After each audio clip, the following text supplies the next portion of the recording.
This is the Horse Radio Network.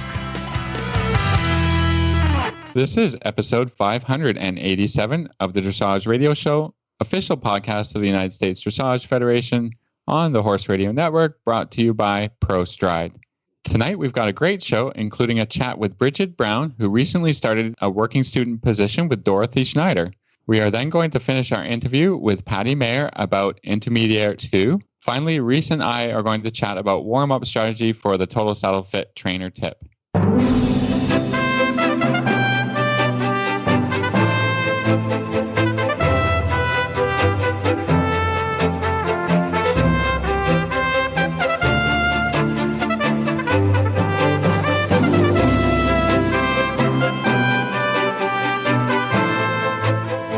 This is Reese Stanfield from Georgetown, Kentucky. And this is Philip Parks from Rockwood, Ontario, and you're listening to the Dressage Radio Show.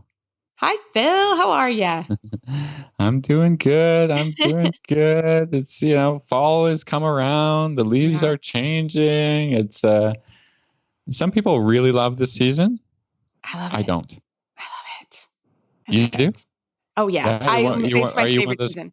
Pumpkin spice people? Oh, yeah. I love it. I love so pumpkin annoying, spice. you people. I love the candles. I love everything about it. There's just, you can't even, it's just amazing. It's a magical time for me. But you see, it gets a little chilly. You know, I have a little sweater on, in the morning. But Kentucky in the fall, and you've been here in the fall, it is the most beautiful weather. It's great. And it's cool, a little cool in the evening and warm during the day. And it's awesome. So, but here it lasts 2 weeks. So, yes. Fall is just, I find it a little bit depressing because it's just a prelude to winter. It's just how many days, I look at how many days until the snow is flying. So I know. We came to your wedding. Really we do have nice weather, but I can't enjoy it because I'm just oh no, is that, it's going to get an ice storm tomorrow? I know. Well, we came to your wedding and I thought they were going to cancel the wedding because it was kind of some snow in the ground and it wasn't even that late. I thought, oh no, they're going to cancel the wedding. And Travis is like, no, it's Canada. They don't know. But anyway, I know lots of people who love this weather and that puts people in a good mood. And that's what I like. So yes, everybody, you can tell me how much you love fall and pumpkin spice. Just don't copy Phil on the messages. I would love it. Because I do. I love this time of year. Pumpkin everything. I got in trouble the other day because I made some pumpkin cookies and Travis kind of drew the line on that. He said, nope, no more of that. Too much pumpkin. Yeah, that's how I feel about it. The people have just gone crazy with the pumpkin thing. Yeah. No, it's great. The horses, they're all good. They're all so pretty. They're getting their winter coats and they look so pretty. They're all really dark. Oh, they're looking good. But we do have a horse show here this weekend, actually.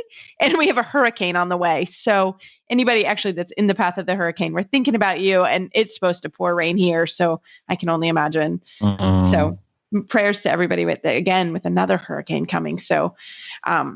But it has been we've had literally a month of great weather and then we have a horse show and it's supposed to rain all weekend. So that's the way it goes. That's a Murphy's Law kind of thing, Murphy's Law. Oh, you're thinking, it'd be a perfect day for a horse show. And so we are actually getting some outside time, getting some hill work in before we will kind of have to go in here. And we know around here for us, it's November. Usually the week of the finals is when the weather changes. Yeah, when I've been there and it snowed. It snowed. Why am I here? Yeah. It's terrible. It's just as bad as at home. I know. Well, you came to be a very supportive help and coach, so that's why you were here. So we did appreciate it. All right. Well, we got a good show about to happen. There's lots this week, so I think we should probably kind of get to it. Yeah, let's get this party started. I love it. Well, we're going to have a quick commercial break from ProStride. ProStride is the all-natural solution for lameness. It uses the power of your horse's own blood to relieve pain, reduce inflammation, and improve mobility to keep them sound. ProStride can be completed stall-side by your veterinarian in just 20 minutes with no need for trailering. Research has shown improved performance and lasting results with a single injection, no series, no daily supplements, and no monthly regimen. When every stride counts, ProStride. Learn more at prostride.com. Well, tonight I am so happy to have my friend Bridgid Browne on the show. Bridgid and I met last year on our trip through the Dressage Foundation to Aachen, and I'm so happy to have her on the program. Welcome, Bridgid. Hello. Thank you so much for having me. Well, I actually knew you before because you went to the University of Kentucky, but I didn't really know you very well, but we got to be friends last year. So you have some pretty exciting news. So I wanted to tell everybody you are in Germany right now working with Dorothee Schnieder, right? Yes, it has been such a dream come true in a way that I didn't even know I had this dream. And it's so crazy that just over a year ago we were in Aachen, and here I am now just over a year later, and I didn't even think this could ever happen to me. I love it. So tell us, okay, we were talking to Aachen. You said, I really, one night you're like, we were just chatting, and you said, I would really like to do this. I would like to come study in Germany. And so how did you get from that point to now sitting in Germany? So, yeah, like you said, one night, I said, I'd really like to experience the European training hands-on, 100% all the way, and really do this for real. And I thought, maybe after I turn 25 and I have some more experience and have just a little more knowledge under my belt. So, when we went to Aachen, actually the day that we left, I was doing an application for this, the New England Dressage Association Fall Symposium. And it was with Dorothee Schnieder. And it was a really big dream and goal of mine to get into this symposium. I thought that would be pretty amazing to have some firsthand experience with a top dressage rider. And I really didn't think I would get in. And I did this application. And then watching her compete in person in Aachen, I thought, oh my gosh, wow. Now I really, really hope I got it.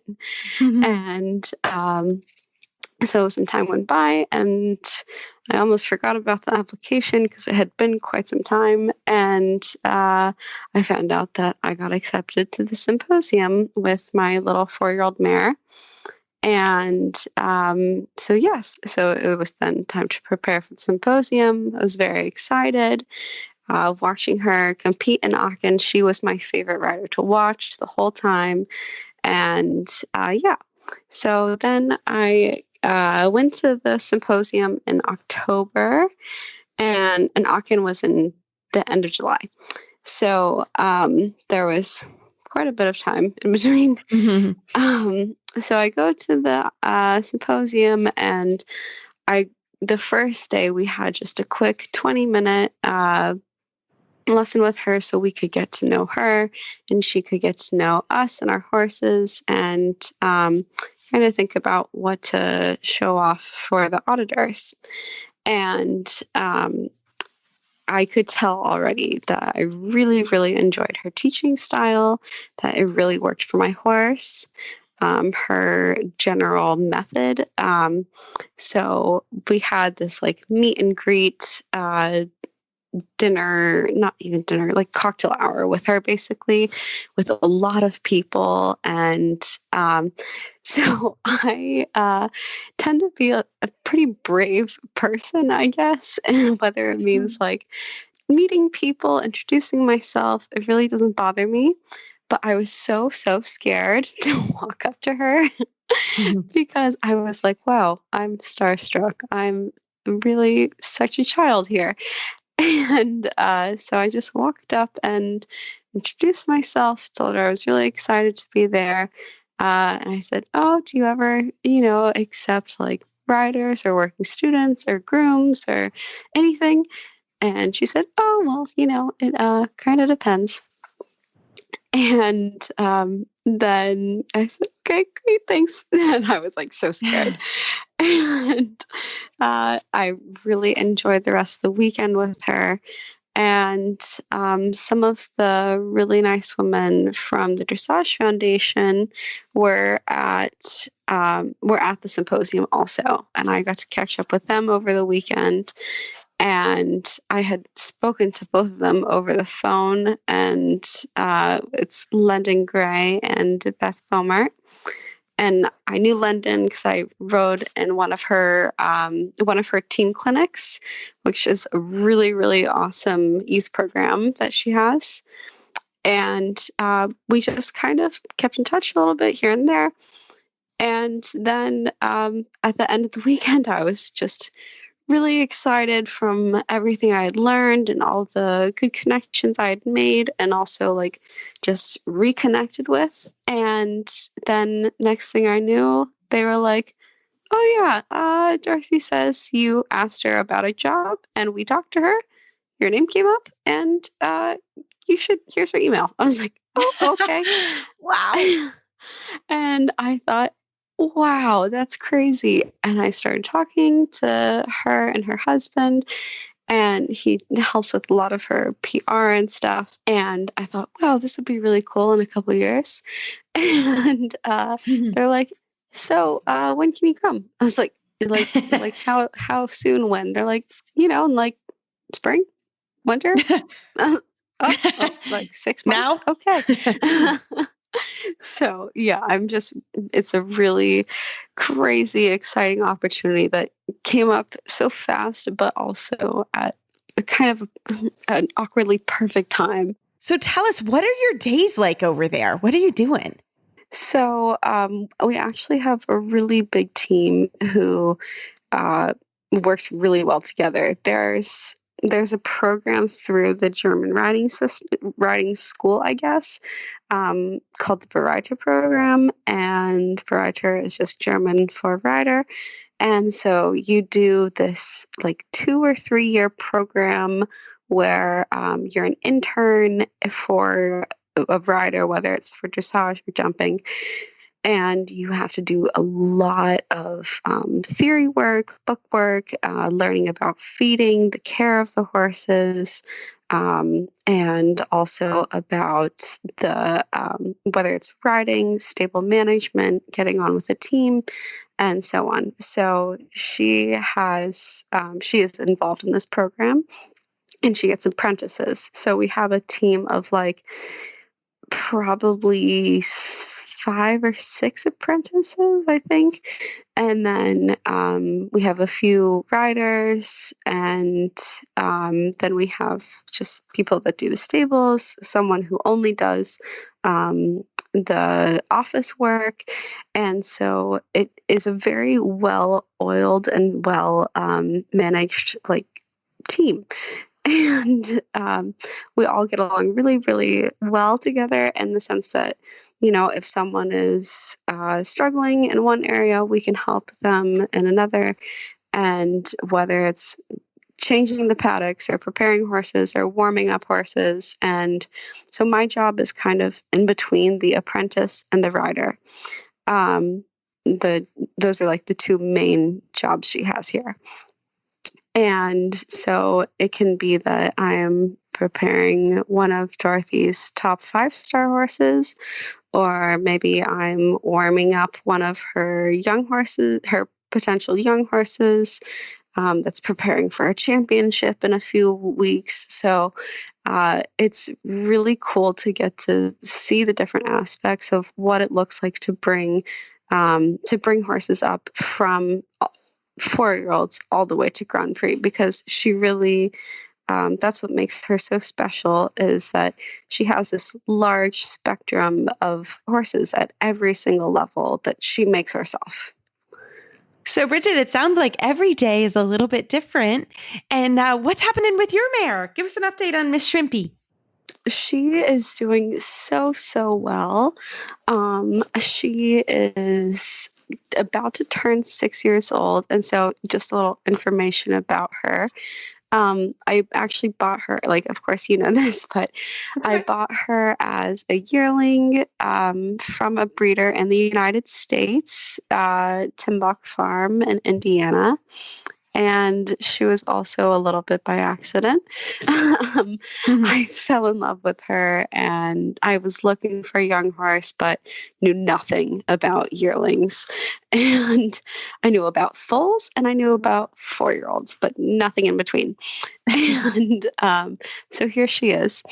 And really, I just kind of said, oh, here goes nothing. I really like her. And she really just, there's something special about her. And so I broke her in myself. I did the 4-year-old classes with her. I took her to dressage at Devon. I took her to the symposium with Dorothee. And that was the biggest, proudest moment for me, because she was only 4 and there was an audience of nearly 400 people. And I thought, what have I done to my 4-year-old? And there was just every opportunity for her to be so silly or spooky or just anything. And she was so focused and with me and attentive and just wonderful, that I thought, wow, this horse could actually perform one day.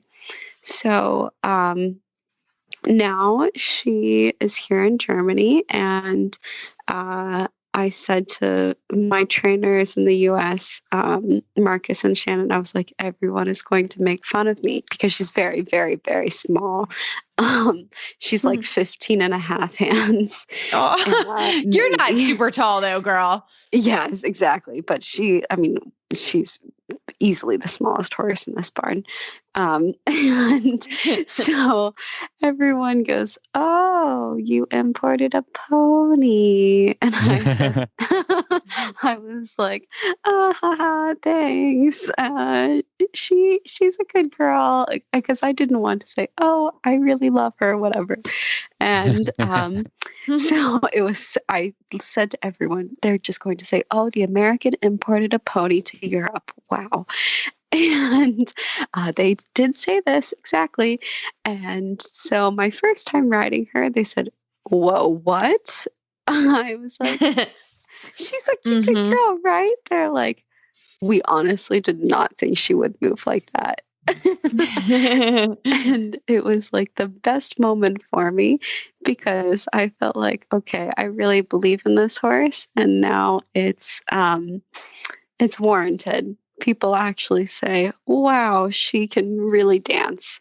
And Dorothee also, it was so funny. She saw her in the box and she was like, that's the horse that you had in Boston? I said, yeah. And she was like, no, I had no clue she was that small. I was like, yeah. And so it's just always so funny to me. So that's how she gets her name, Shrimpy. I love it. I love it. So how long are you guys going to be there? What's the plan? My plan is a minimum of 2 years. I think it will probably be a bit longer, because I'd really like to get her to Grand Prix here.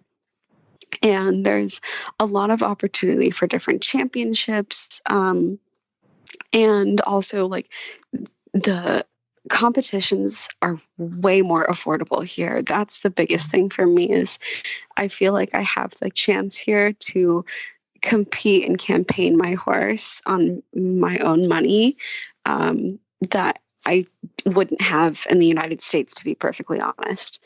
Going to a competition here is between 20 and 50 euros for a young horse. And even some of the bigger competitions with a box, you're looking at like maybe 250 euros for the whole weekend. So it's a really different budget that you're talking about than what we deal with in the United States, unfortunately. Yeah. Yeah. No, that's definitely one of the advantages. And and there are a lot more competitions and they're closer, and it's just a different structure, for sure. So what's your favorite food since you've been there? I like the fricadella. It's so good. Okay, explain what that is. It's basically like a combination between a meatball and a hamburger patty. Yeah. And it has this like really good sauce and mushrooms. And it's very, very good. And where I'm living is like considered wine country. It's like the wine capital of Germany. So it's actually so beautiful when you want to go trail riding. You can't really go, quote, trail riding, but you can go riding through the vineyard for hours on end. And it's so beautiful, really. Oh, that sounds great. Well, Bridgid, we are so happy for you that you're living your dream. I just love the story. And I just love knowing from the beginning that you wanted to go and there you are over there. It makes me so happy. So we're going to keep in touch with you, girl. And if there's anybody that has any questions or wants to get a hold of you, how could they do that? I'm going to hopefully be more active on my social media now. But I try to post updates, and my Instagram is b.e.brownie. Well, Bridgid, I keep in touch with you, but everyone else, you should watch Bridgid's journey. It's such a fun adventure, and keep in touch, girl. Thank you so much for having me. Well, I'm just so proud of Bridgid and all the young people out there that are following their dreams and going to foreign places and doing some hard things. And it just makes me happy. So we wish her luck. And if you have a story of anybody that that's chasing their dreams, please shoot us an email. We always love that. Well, we're going to have a quick commercial break from Kentucky Performance Products, also another company that will help you reach whatever goals you have. Vitamin E is a powerful antioxidant that supports healthy muscle and nerve function by limiting cellular damage.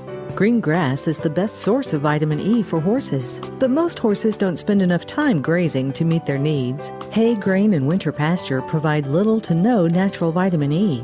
To ensure your horse's vitamin E requirements are met, choose Elevate. Elevate contains a readily available source of natural vitamin E. Elevate is cost-effective and easy to feed.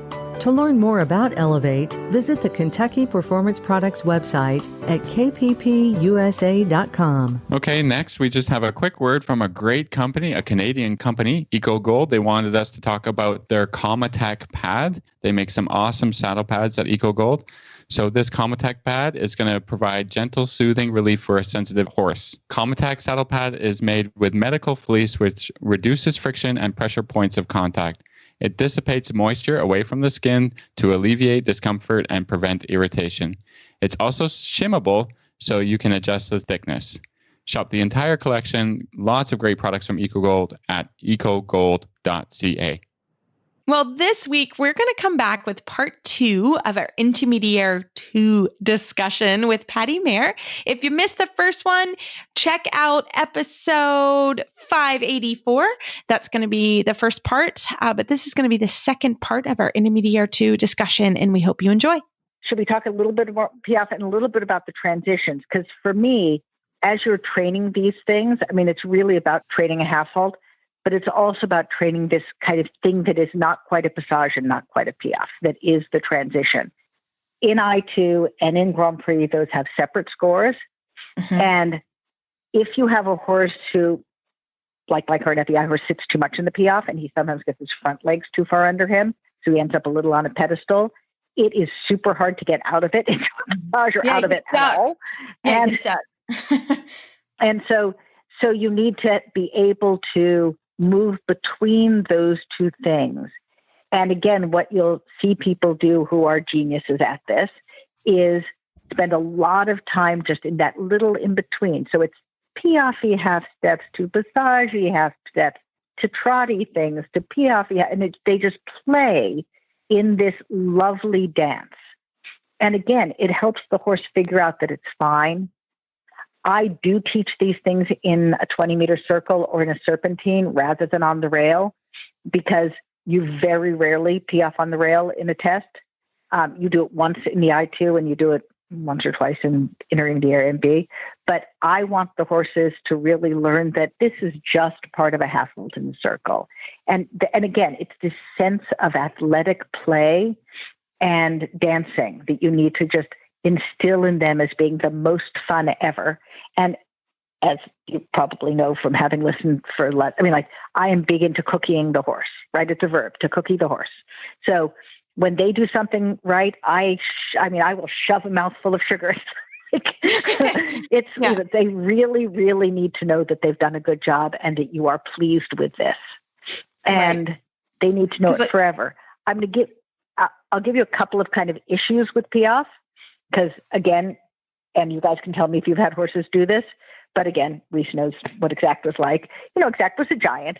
And there was this time when we were Piaffing on the spot, and then I would essentially drop him the way you would drop a horse before a fence. Here's where you go with that. You get cabriole. Not my intent on a 17-2 hand horse. It just was not what I had planned.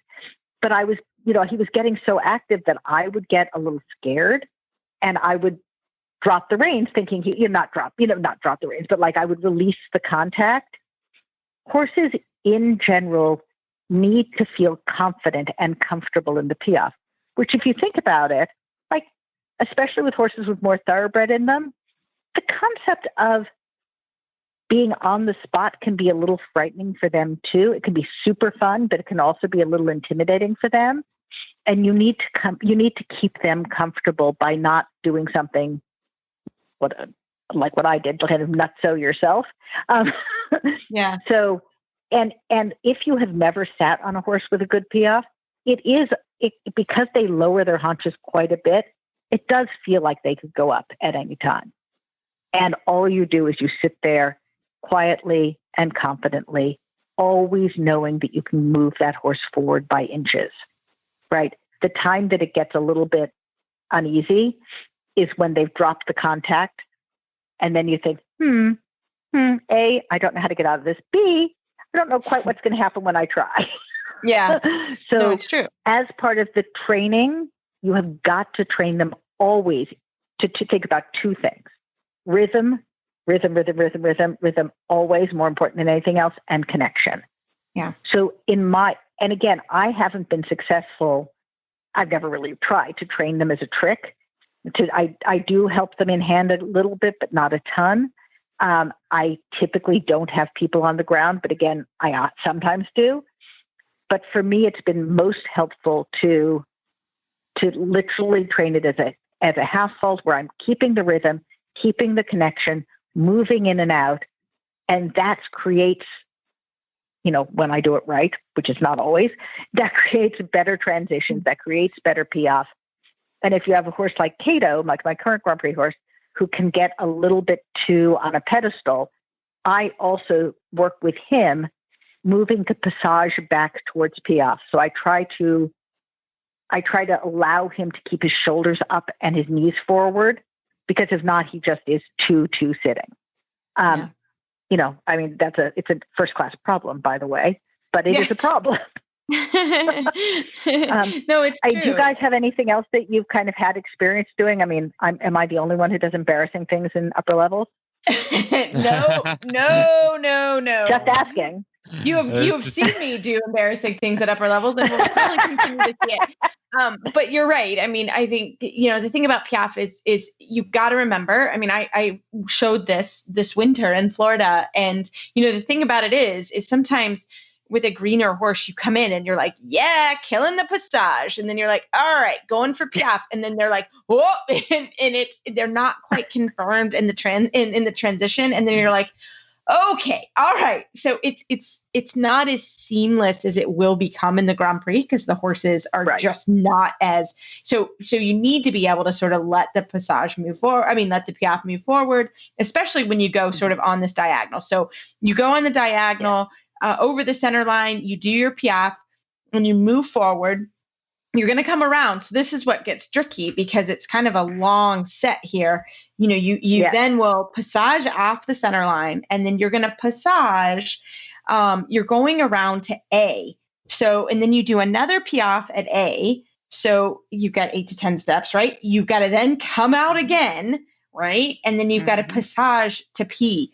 So and then you're going to walk. Then you're going to go PS extended walk. Flat-footed extended walk from the passage. Which is a double sport, I will tell you. Yes, it was a double competition. So and you absolutely have to train that. You absolutely have to train that. You have to train in and out of passage, in and out of piaffe to extended walk. And again, don't start the week before the test, start years before. Because they have got to know that they can go from, you get them, they get a little kind of, snorty in the passage sometimes, which is awesome, or not, which is less awesome. And then the minute you walk, they need to be like, okay, fine. Right. And they drop into a beautiful, this is not the old days where you could have a walk for a 4 with no overstep. They have to stride over with just like they did in training level. Right. And again, it's not hard per se, but it really, you have to train it, and you have to train it so that you go passage, you walk. If you need to drop your reins for the first year, who cares? Outside of the show arena, right? So they just are, like, oh, fine. And then you need to be able to, just like when you trained from, at training level and first level, right? When you went from medium walk to free walk, and you have to train that transition where so they don't think, oh, I'm going to jig now. Mm-hmm. You need to train this transition too. And it is a matter of practice and relaxing your body. Right. And not slouching, which would be me, but but relaxing your body. And so the hard part then is, right? So you go from the flat-footed extended walk to the collected walk, both double scores, by the way. Then you canter at C. All right. You're right in front of the judge. So that canter transition actually is important because you don't have a lot of time for this next movement, which is kind of a little sneaky. You go, it's the movement of death. It's a movement of death. And I've actually had a horse in which it was slightly the movement of death. You pick up the canter at C, then you go MXK medium canter, at X flying change of lead. So you have to do a flying change in the medium canter. X. So again, worth practicing. They used to have that in the Grand Prix back in the old days, and people got literally like bucked off into the ceiling. So they took it out of the Grand Prix and gave it to the intermediate too. Put it back in the I2 this year. It was gone for a while, and then it reared its ugly back this year. Yeah, but I like it. I have to say, I like it. But there are the obvious things like maybe you have a late change behind because you're not used to aiding. You're not used to aiding it in the medium. But the main problem has been, at least historically, was you got people overaid it, and then the horses are like, and jettison the rider. And we're off. Yeah. And we're off. Mm-hmm. Yeah. But it's super fun to ride. If you do it right, you get awesome, expressive, straight changes. Yeah. It's not again, let's be real, people. I don't love going fast. So. Oh, I do. I like collection. I think we can tell both of those things about both of you people. So. Thanks, Phil. Where do you end up, buddy? You quiet little guy over there. You like to go fast. I know you do. I do like to go fast. He likes to go. I like control. I'm the conservative one in this group. I'm sorry. Yeah. Okay. But it's worth practicing, and it is frankly worth practicing for 2 reasons. One is, well, gosh, by this time your horse better do what you think, better do what you say, because you're now pretty high up. But also, your 2s will be improved by riding them somewhere between a collected canter and a medium canter.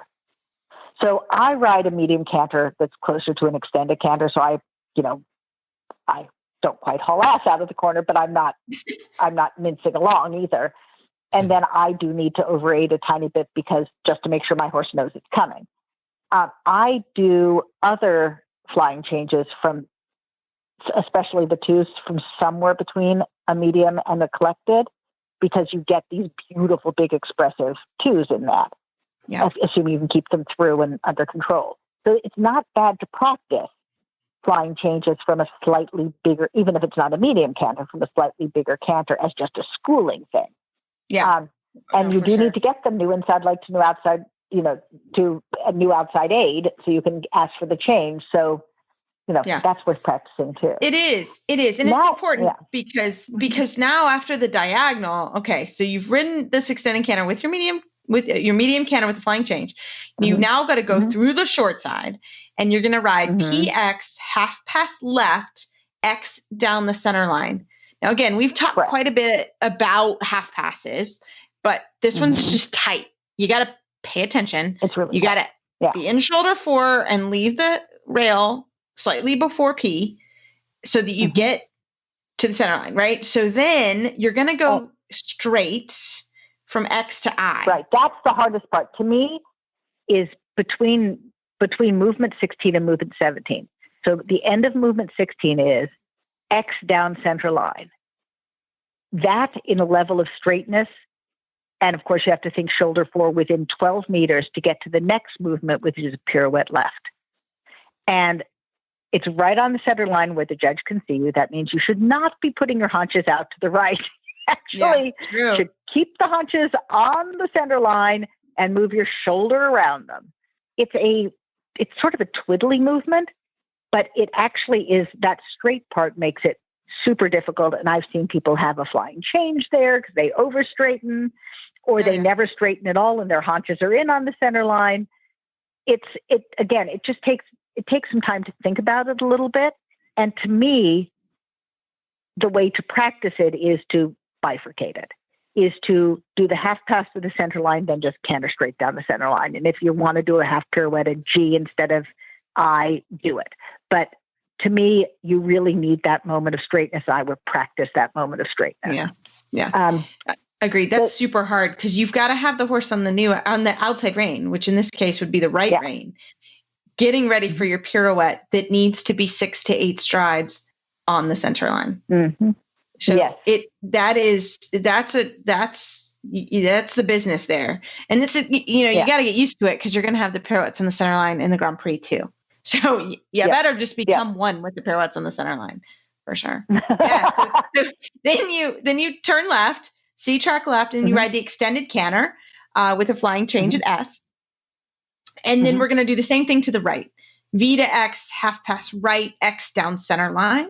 So it's the same thing here where you have to get that horse on that outside rein, right? Same, it's just going to the right now. Then your C-track right, then MXK 7-2s on the diagonal, which is, we talked about this last segment in the I1, right? We've just added, no, you have 7, do you have 7 in the I? 7-2s. Yeah, 7-2s. So then we come and we're going to do 11 one-times. So this is the first time you're going to show some ones. Right. So let's, again, unless you do an intermediate and B, at which point you do, 6 ones or 7 ones or something. So probably 7. Here's a couple of things about just, memorizing things. It's 7-11, like 7-Eleven store. Right? That's true. And I swear to God, after the twos, I'm always like, it's 11. It's 11. And I still mess it up sometimes. So anyway, so memorizing the test, that's a hint, 7-11.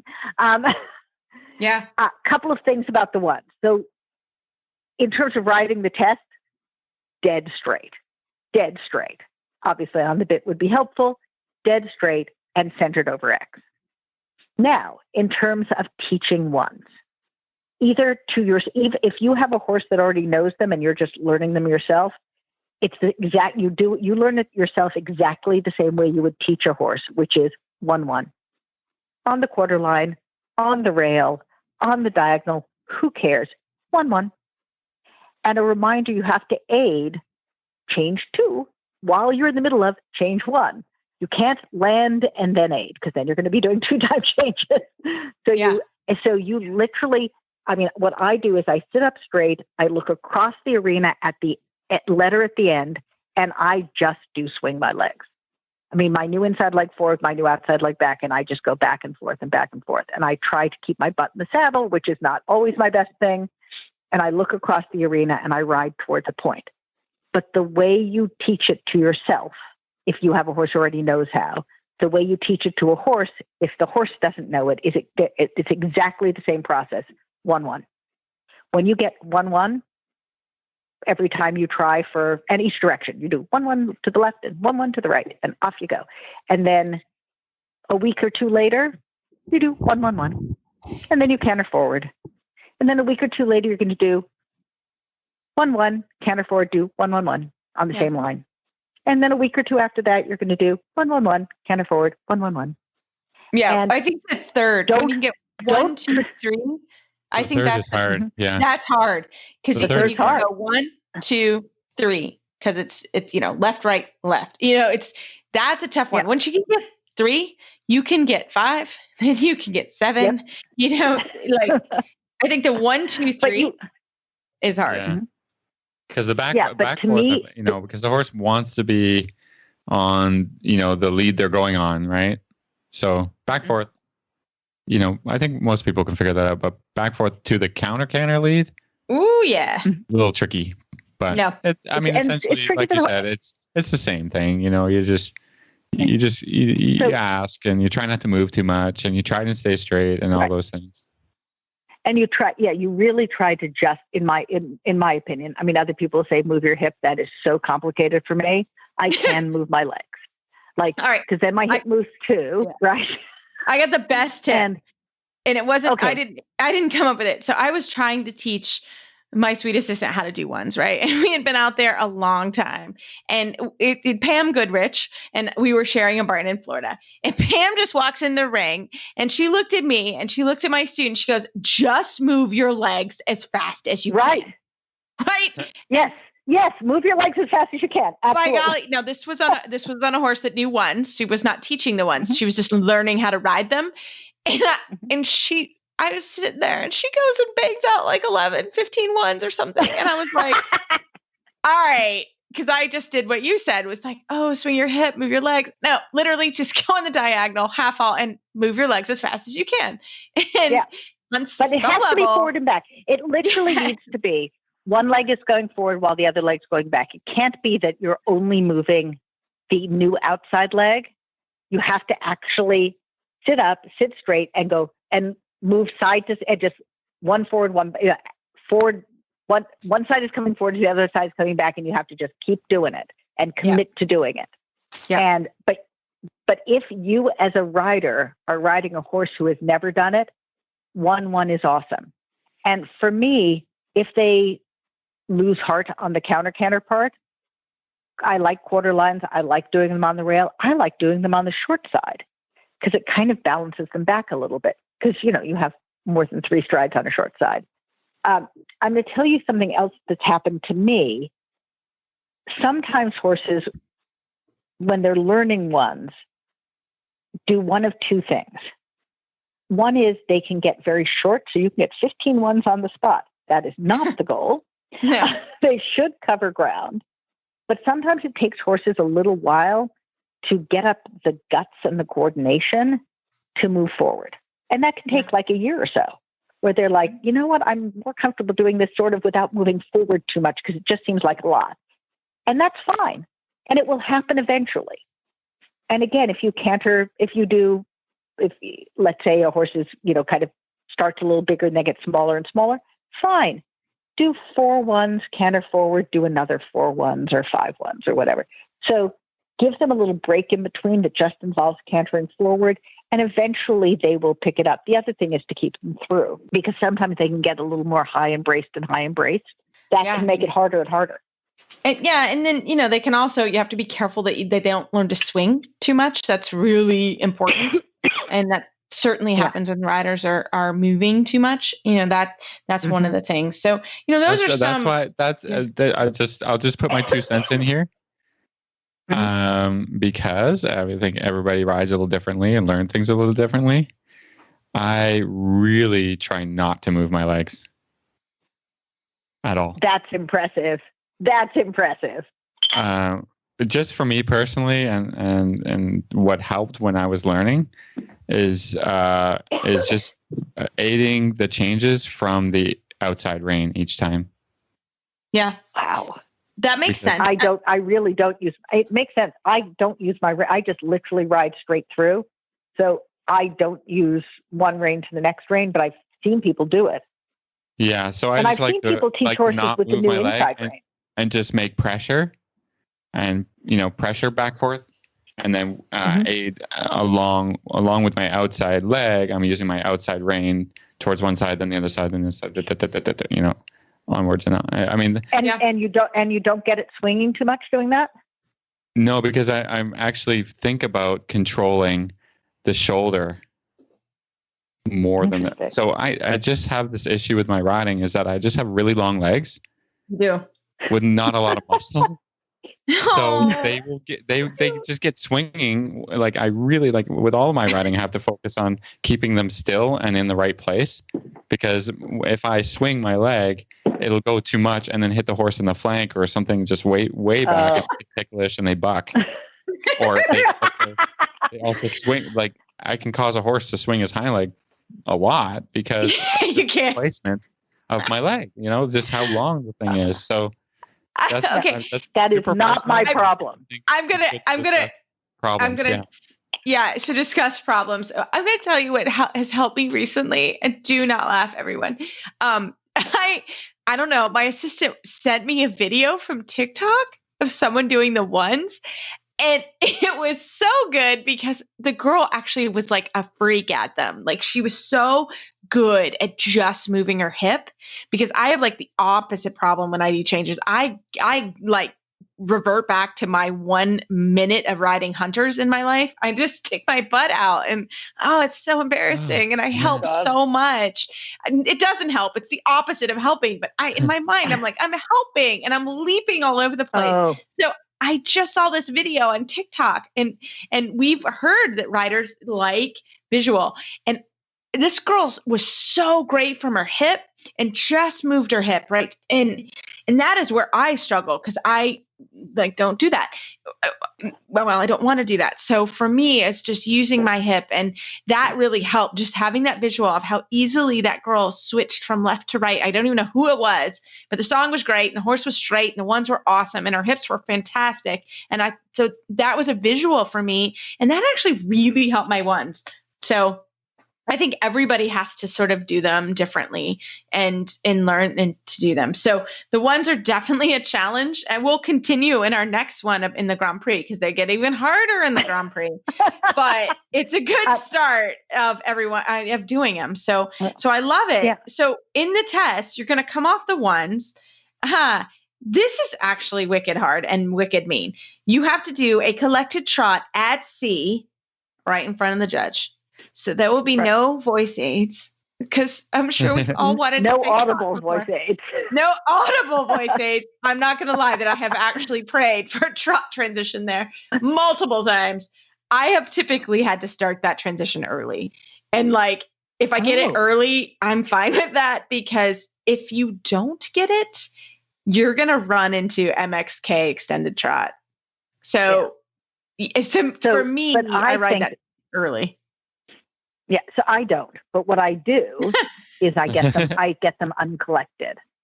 So the key is you cannot, from a hyper collected trot, from a really sitting really sitting canter, you cannot get to a trot. They have to almost fall apart. All they're going to do, fall into it. Yeah, exactly. Right. So the idea is you fall down and forward into the collected trot from the collected canter. So you want to make the collected canter less collected to do that.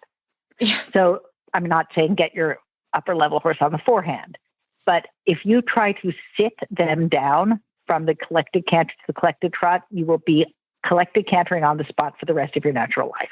They have got to have a little bit longer neck. Yeah. And you'll miss that transition. They've got to have a little bit longer neck, a little bit more level balance, not, they need to, the way I like to tell my students is you fall down from the canter to the trot. You fall, and I don't mean fall like off balance. I mean, just ease down. And pulling back is not going to help. I've done it at all. I've done everything you've just talked about. It's like, for me, it's like, I just get into that corner and pull on the outside rein and hope they stop. Yeah. No, I'm just kidding. That is not a good idea. But I am not alone. And that is a very difficult transition, actually, because you've just come and you've done all this work. And then you're like, oh boy. So that's actually hard. So then you get that collected trot right there at the judge. You just show them how awesome you are. You ride your extended trot MXK. K collected trot, KA collected trot, and now you get to dance a little bit more. A down center line, between D and L, transition to passage, LI passage, I halt, immobile, salute. So I train passage on the center line myself. I do that at the end of every ride, and man, I praise my horses a lot. So they learn, because as we all know, from this point from training level or introductory level to intermediate 1, you halt at X. So the horses or G, right? But your horses really have to learn now. You ain't stopping at X. Not to do that. Don't do that. And so, you've got, so my upper level horses, I start training early that we party on the center line, and I try to play some music, and I really go for it. So they learn, like, you ain't stopping here, guys. Like, keep going now. Yeah. So that's what I do. And I'll tell you, in terms of training it, again, I trained that from the beginning. So I train from the beginning that we don't necessarily halt at X. We might halt at G, or we might walk at G and walk around the corner. Once they're passaging down the center line, I do not halt, full stop. If I'm schooling the Grand Prix, which we'll talk about later, I do not halt at G from the passage. If I'm schooling the Intermediaire, I do not, in schooling, halt at I. I trot at I and trot around the corner. Yeah. Because how many horses have you seen in these tests go, I've got this for you. I know we're going to halt, so I'll just be halting for you before you ask. And then the rider goes, wait, Don't. Yeah, it's true. Yeah, it's true. But yeah, it's really a time, I love to get to that point, because I just smile and hit the gas pedal, and like my guys I really like to dance at that point. That's where, again, I passage is my favorite. So it's so fun. And I'm like, yay, we get to do it. So I think I enjoy it, but and you can really fire them up on the center line. Yeah. And they have fun, for sure. Yeah, they have fun. So I think it's a really good thing. Well, Patty, Intermediate 1, Intermediate 2, oh boy. Intermediate 2. There's so much stuff in that test. And as always, super fun. How can our listeners find you online? And I'm getting sad already, because Grand Prix is our next one. And then we could go to the young horse classes. We got more special, or we could do the young horse. All the things. That seems silly. But anyways, Patty. There you go. I'm reachable on Facebook, Patty, Patty, Mayer. I have a barn called Bailiwick House, BAILIWICK, House, HOUSE. My email, crazily, is bailiwickhouse@gmail.com, or you can call or text at 310-729-3365. Well, fantastic. Well, thanks so much, Patty, and we'll talk to you soon. Thanks. I'll talk to you all soon. Well, Phil, one of the things I know you don't like about winter is the mud. And so we have a solution to keep you from becoming cranky, Phil. And we're going to learn all about this awesome new product from Hahn Plastics. Well, tonight we have Elizabeth Hueftlein she is the general manager of Hahn Plastics in North America. And she is going to talk to us about this amazing product that I can't wait to get my hands on. Liz, welcome to the show. Thanks for having me. Well, Liz, tell us a little bit about yourself. So a little bit about me. I was born and raised in Canada, and then ended up in Europe for 8 years, where I started working with Hahn Plastics way back in 2013. And since then, I have been lucky enough to return back to Canada with a job at Hahn Plastics North America, which was founded in 2016. So here I am. And looking forward to the company continuing to grow as it has, and just wanted to let some people know about this new product that we've got. Well, first, maybe you can introduce us to Hahn Plastics, and I think this is a great company that is doing a lot, for making products environmentally conscious way. Yeah, sure. So I should start off by saying that all of our products are made from 100% recycled plastic. And the recycling movement began in Germany back in 1991, when some government legislation was passed saying that plastic packaging materials needed to be recycled and no longer landfilled.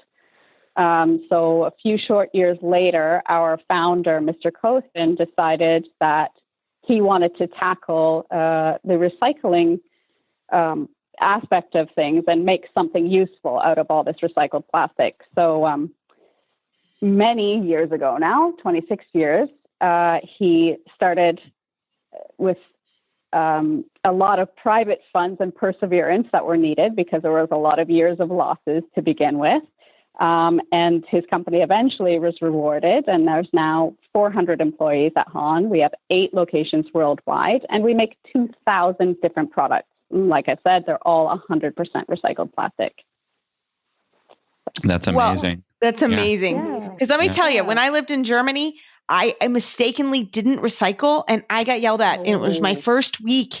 And this old lady yelled at me and I didn't realize. I had no idea. So it's a very serious situation. It's very, very serious. When I lived there, I was amazed at how strict it is and how people tend to follow the rules exactly.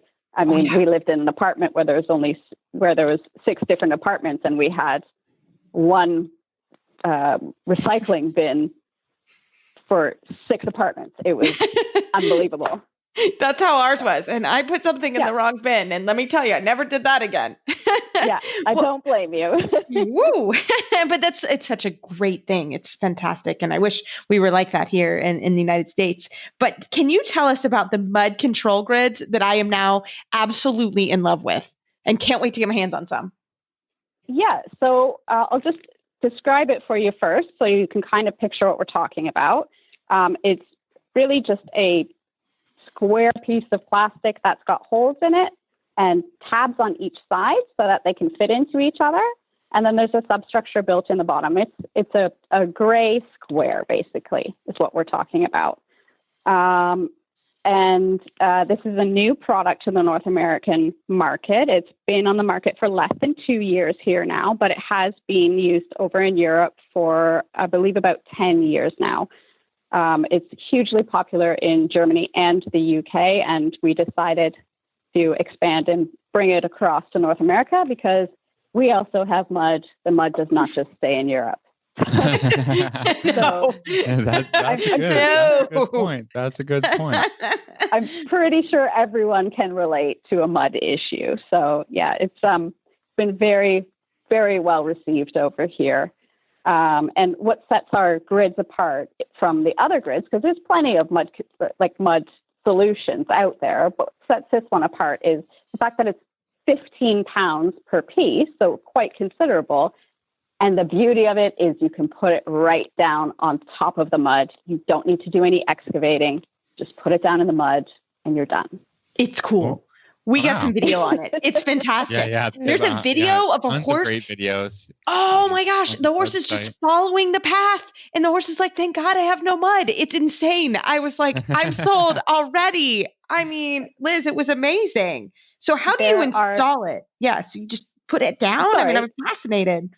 Yeah. So what you would do is probably the video you saw was, or one of the videos you might have seen is just a single track.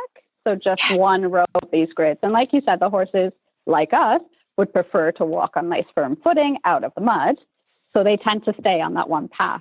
If you were doing a run-in shed or an area where maybe a gate or around a feeder, where you're doing a square area, I would always suggest doing one row first and then fitting in the second row and laying them staggered. So start partway when you're doing the second row, start partway in on that first grid. So they're not nice, clean lines where you have 2 grids meet. It just gives them a little bit of extra stability.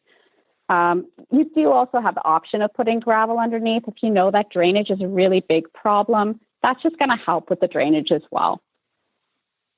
Okay. How about, I mean, we live in Canada. The company is in Canada. How does it work in the ice, snow, all-weather situation? So a question I get asked often is, do they get brittle in the winter? And the answer is no. These are 2 inches thick.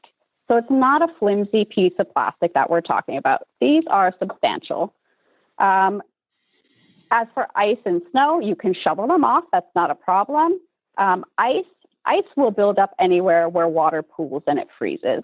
So these do have holes in them to allow for drainage. The holes are 2 inches in diameter, so they're decently sizable. But like I say, ice builds up anywhere where water pools and it freezes. So as much as it does help, it's not a solution for ice necessarily. Well, guys, I mean, Kentucky, we have ice, but we have a lot more mud than we have ice. We get ice storms, which is the weirdest thing. But how do I get these, Liz? Like, I'm ready. Like, how do I get them? Where do I get them? So we do sell them through a network of distributors, both in Canada and the US. The best place to reach us is actually just go to the website mudgrid.ca and send us an email, and we'll direct you to your closest distributor. We can also answer any questions you might have that you maybe aren't typical questions, but we're happy to help, and we can put you in touch with your nearest distributor and take it from there. Yeah, one extra thing I want to ask to you, and I know the answer to this, is that these actually come with, I think this is kind of important, a 20-year warranty. So again, they're not flimsy. They're not going to, you're not going to use them for 2 years and then have to throw them out. That's right. Yep. So I know there's loads of alternatives out there. Get some old carpet, put some gravel down. Those are things where you're going to have to go back in a year or two and redo it. This really is a solution where you just put it down once, stays in place. There is a 20-year warranty on it. The other thing I should mention is that this can be a temporary or permanent solution. So if you're boarding or if you're leasing your land, you can take these back up when you leave if you choose to, or if your paddock's recovered and you want to take them up and use them somewhere else, you can do that. This doesn't have to be put down permanently. And you can always add to it too. I'm even more in love. What? That's so cool. Oh my gosh, this is fantastic. So could I install them? Like right now, it's actually quite dry here, but it's going to start raining. So how do you install them? Like if you want to do it proactively for the winter? So what you would do is you would try and level the ground as much as possible, just so that these sit flat.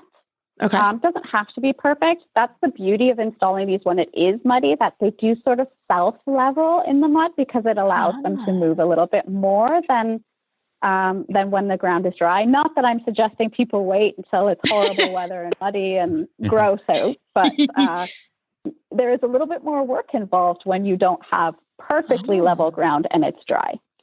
Okay. All right. See, this is good to know. Wait till it's a little squishy. Well, and you can drive on these too. I mean, again, like the toughness of these grids is amazing. That it'll handle. If you have a space you're going to use them and be like, I then now I can't put my tractor over there or something like that. They're really tough, and I've seen in the videos people driving their tractors over, no problem.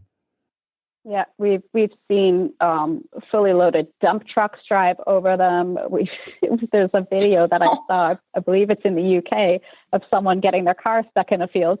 They built a little run of these to get the car unstuck. They can take 5.6 tons per square foot. I mean, they're incredibly strong. So there's no issue at all with the weight of horses standing on these, or tractors or ATVs or cars or anything driving over them. Awesome.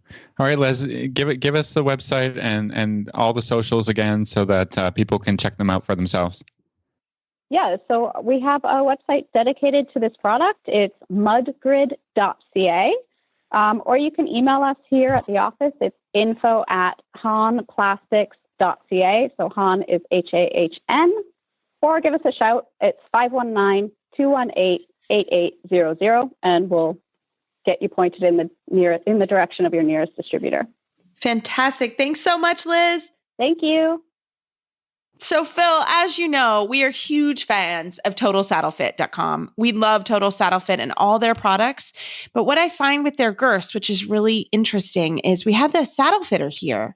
And we had one horse, he had come in for training, and he came in with his equipment, and the saddle fitter said, hey, try the Stretch Check shoulder relief girth. And I'm going to tell you, I couldn't believe the difference in this horse. It was amazing. It was so cool to see. We changed the girth and we actually changed the saddle pad as well. And the saddle, whole new world. So we're not kidding. Like, I love it. He loved the elastic part of that girth, which was really cool. So, again, they just have fantastic I can think that, if you were a horse and, you were girthed up, I mean, it's every day, 5-6 days a week that this is happening to you. Yeah. I find it hard. I'm not a big guy, but even I like my belts to have a little stretch in them, and so that girth with a little stretch in it kind of just allows them to breathe. And I think you get results. Yeah, exactly. So comfort. Yeah. Comfort and they made the saddle fit better. So again, we love Total Saddle Fit. They have really fantastic products that Phil and I test and use, and we beat them up too. And they're still the same. Like, they're sturdy. Yeah, they are sturdy. Justin hates the way yeah. I clean them, which is hose them down. He can't stand it, but we can't thank Justin enough at TotalSaddleFit.com. Check out all their girths. They have great price points and different the other different designs too, which is really neat. So we hope you enjoy that, and we've got a great Total Saddle Fit tip of the week. We hope you enjoy.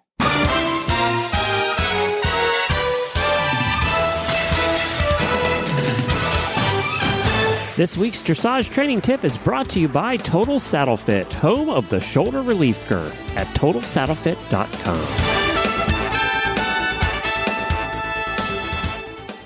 Well, Phil, you've got a trainer tip for you, don't you? Well, I was just thinking about just having experienced doing my only dressage show of the year, and just thinking about how we could help our listeners, and some things that I really like to do and like to do for my students is one of the things is really trying to plan out a warm-up routine. So basically this is part of my program is to 2 weeks out from a horse show, start to really think about how I want to warm my horse up and how long it takes.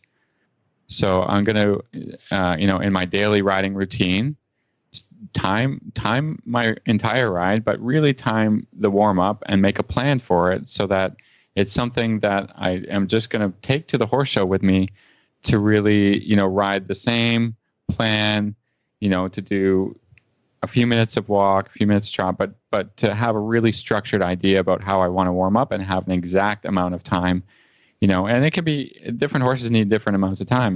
We had a horse that we took that I needed to make a 35-minute plan. Okay, great. I know to show up at the warm-up 35 minutes before my test time. And, I would do walk around one way, walk around the other way, and then trot, and then, do my circles and whatever. Just really structure your plan so that there's no guesswork to, do I need 15 minutes? Do I need 30 minutes? Or, or asking around, what do you, how long do you take? You have to know. Right. And it has to be planned, and you have to time it, and you have to be at the warm up on time, and you have to, kind of go through the pattern of your test of that day and know which test you're riding, and not leave anything up for chance. I think is my best strategy to feel prepared. Yeah, I think that's so good. And I'll be honest too.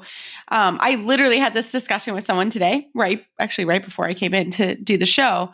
And she's doing 4th level. So there's lots of things in there. And she was talking about, we were also talking about now mentally prepping for the horse show. Right. Yep. So, yep.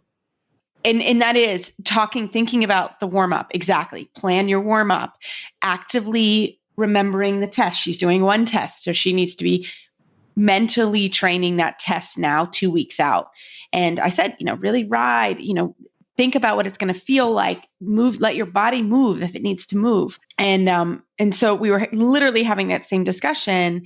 And then I think it's also good just to remember, like at that point, you should already know how to ride the test when you've entered the horse show, right? That's kind of a rule, right? Like that's step 1, right? You don't need to be training something new when you're going to the horse show. You're just perfecting your corners. You're perfecting your circle lines. You're perfecting your center lines. I mean, like a horse show is not like training. It's not training. Like you don't go into the warm up training the horse how to do a flying change, for instance, or training, You are just, I think the warm up is just getting through each of the movements in a way that makes sense to you and really helps your horse the best way possible. But I tell my students, like, if you're showing third level test 2 on Saturday, and I know the test really well, and I'm not going to do a flying change on a diagonal, maybe because there is no flying change on the diagonal. Change on the diagonal, right? So why would you do that? Coming out of the half pass, yeah. That's disorganized. I mean, that just leads to changes in the half pass, maybe, or just mistakes or problems, or there's no reason to practice extra stuff if it has no purpose. So I think your warm ups have to be purposeful. Yes. If you can do a leg yield, right? Even though it's not a third level move, if that helps your horse become more supple, and you have to experiment in the 2 weeks leading up to your horse show, how do I warm up my horse best? And how do I enter the ring with my horse at optimal focus and energy? Because I don't like to see the riders take 40 minutes to warm up and just be exhausted. Yes, don't do that. Mentally and physically. Mm-hmm. In going into the ring, you're not going to show your best stuff at that point. Right. That's not good preparation. That's just being tired, and if you have a really fresh horse, then you need to be able to warm them up enough that they got their focus, but they aren't tired to become unfocused again. Those kinds of things shouldn't be happening, right? Sure. So it's difficult. It's a skill. It really is a practice skill. It's a train. Yep. I completely agree. And some horses I know, you can't stop and have a water break, right? They lose their focus, or you can't put your coat on. You need to have that ready to go. Like, again, you should know that about the horse you're riding or your own horse before you go in the ring. So I think it's a really good tip, Phil. And this is also, I love the idea, and we've kind of piggybacked off your idea too, where we're having some ride tests with a local retired judge.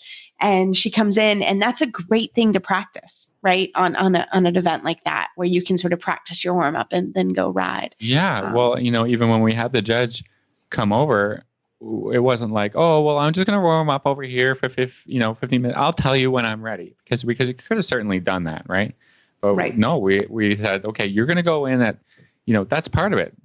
That creates stress for a lot of people, to say, I've got to be in the ring at 10:18, and then, that's, it's part of the mental game of show prep, and of how it's different than just being at home and riding around and saying, okay, now I'm warmed up. Now I'm ready to ride the test. Well, then you need to be able to prepare that in an organized way and in a timed way. Mm-hmm. That you can do that at a show when you have an exact time to be in the ring. I love it. I love it. That's my tip. Great and that's tip. What really helps Good me. job. And I don't, just A-type personalities, and you don't like to feel disorganized or not have had enough time to practice one thing. And, I forgot to do that. So it's good. And then again, the more you do it, the more it becomes comfortable, and you can do it better. Yeah. I love it. Great tip. Thanks, Phil. Well, Phil, I've got to give a shout out to my sister, Lindsay Cassidy. She's been on the show, and she has been an amazing during quarantine, but she's my eyes on the ground, and I can't thank her enough for being my eyes on the ground with my horses. And I maybe gave her a little bit more of the horse bug to get back, because she got a horse today. So cute. Nice. Yes. Sweet Danny boy arrived early this morning, and he came from the Northeast, and he is just cute as a button. He's 12 years old, and he does third level, and I'm just so excited. We were talking about this, like, if you ever need a horse person to justify getting another horse, just ask another horse person, because we'll totally justify it. But it's really fun that he came. Figure out if you're on the fence, we can certainly push you off the fence. Oh, easy. I can push you off the fence. And I don't know where that horse came from, but no, he really sweet. And I'm so glad she has a horse that we can kind of clinic together again and like old times, and maybe if she wants to show him a little bit. So I'm really excited for her. So I had to give her a shout out. But as always, we truly love your email and Facebook shout outs. Keep them coming. We've had some really good ones recently. And Phil and I really appreciate it because we're doing this show for you guys and we really enjoy and we truly are here to help you in any way we can. Or if you have any suggestions for the show, send us an email or Facebook shout out. And you can find our show notes and links to today's guests on our website, dressageradio.com. Like us on Facebook, just search Dressage Radio Show. Follow us on Twitter at Horse Radio. My website is maplecrestfarmky.com, and my email is reese@horseradionetwork.com. I think the best way to find me is through Facebook, and my email is philip@horseradionetwork.com. That's Philip with one L. I'd like to thank our sponsors tonight for allowing us to keep the lights on. That's ProStride, Kentucky Performance Products, Eco Gold, Hahn Plastics, and Total Saddle Fit. Don't forget to check out all the other shows on the Horse Radio Network at horseradionetwork.com. Everybody, keep your heels down, your shoulders back, and stay safe and well. And we look forward to talking with you next week.